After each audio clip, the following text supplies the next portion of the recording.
नमस्कार साथियों, आप सभी का सादर अभिनंदन इस प्रेस वार्ता में। साथियों, देश में अमृत काल चल रहा है। ये मैंने नहीं कहा, माननीय प्रधानमंत्री जी का कहना है कि अमृत काल चल रहा है। और अमृत काल के अंदर प्रतिदिन 600 लोग जो भारत के सिटीजन हैं वो भारत छोड़ के बाहर जा रहे हैं। ये अमृत काल है प्रधानमंत्री जी के अनुसार। इस अमृत काल के अंदर जो अच्छे दिन आएंगे वाली बात थी वो भारतीयों के भारत के बाहर आएंगे। अच्छे दिन will come for Indians out of India in Amrit Kaal. This is what the data shared by Ministry of External Affairs, Government of India is telling us। ये सारी बातें भारत सरकार का विदेश मंत्रालय का जो डेटा है उससे बाहर निकल के आ रही है। इस अमृत काल के अंदर अगर हम 2014 की तुलना करें तो प्रतिदिन भारत छोड़ के बाहर बसने वाले लोगों की संख्या 1.7 टाइम्स से बड़ी है। जो पहले प्रतिदिन भारत 2014 में 354 लोग भारतीय सिटीजनशिप को त्यागते थे, आज वो संख्या हो गई है 604। 604 Indians every day leave Indian citizenship and they migrate from India to some other country of the world. प्रधानमंत्री जी कल प्रवासी भारतीयों के सम्मेलन को भी संबोधित करके आए। शायद ये डाटा उनको नहीं पता होगा क्योंकि उनके जो भाषण के राइटर्स हैं उनको कहाँ इतना समय है कि वो ये सब देखे।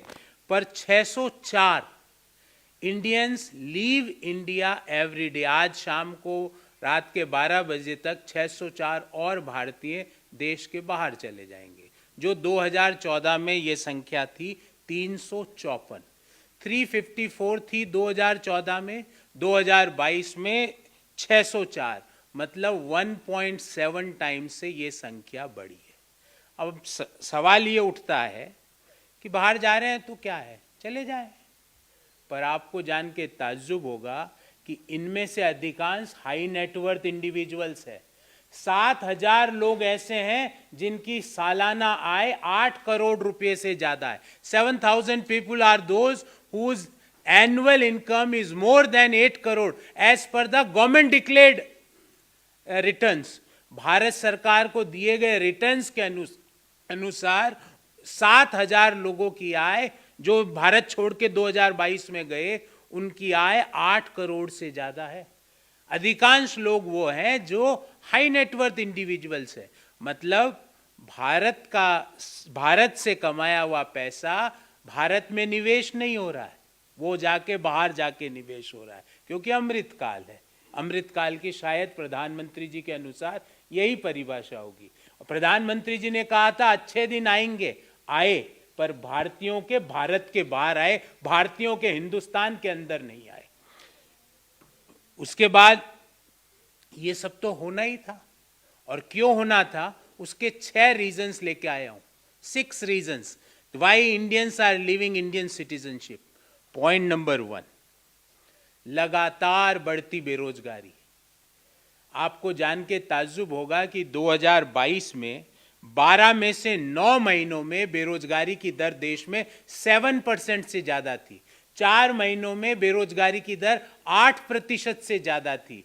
दिसंबर 2022 को जो महीना खत्म हुआ, बेरोजगारी की दर ओवरऑल 8.3% और शहरी बेरोजगारी 10.09% रही है। जब लगातार इतनी भयंकर बेरोजगारी देश में चल रही है तो ये तो होना ही था। तो ये तो हुआ point number 1। Point number 2, constantly low GDP growth opportunities. 2017 में भारतीय अर्थव्यवस्था की ग्रोथ रेट थी 8.3%, जो कोरोना के पूर्व 2020 में हो गई 3.7%, और कोरोना के दौरान -6.7 और फिर उस लो बेस के कारण 8.7% वर्ष FY 2022 में ये रही।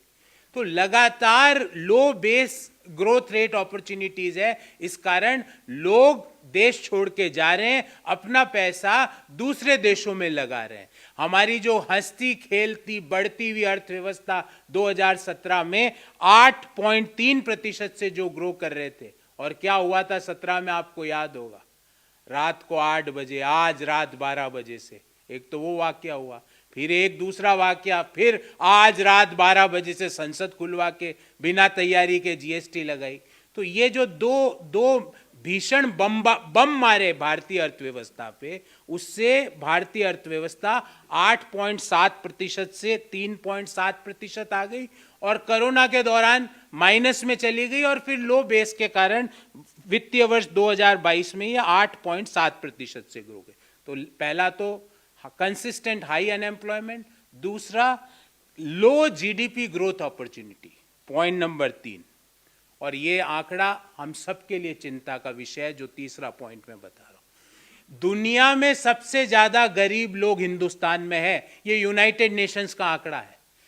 The largest number of poor people in the world, और मैं आंकड़ा दे रहा हूं यूनाइटेड नेशंस का, 22.89 करोड़ लोग दुनिया के हिंदुस्तान में गरीब है। 22.89 crore Indians are poor as per United Nations. और ये किसने किया research? United Nations Development Programme और ऑक्सफोर्ड यूनिवर्सिटी की संयुक्त रिसर्च में ये पाया गया।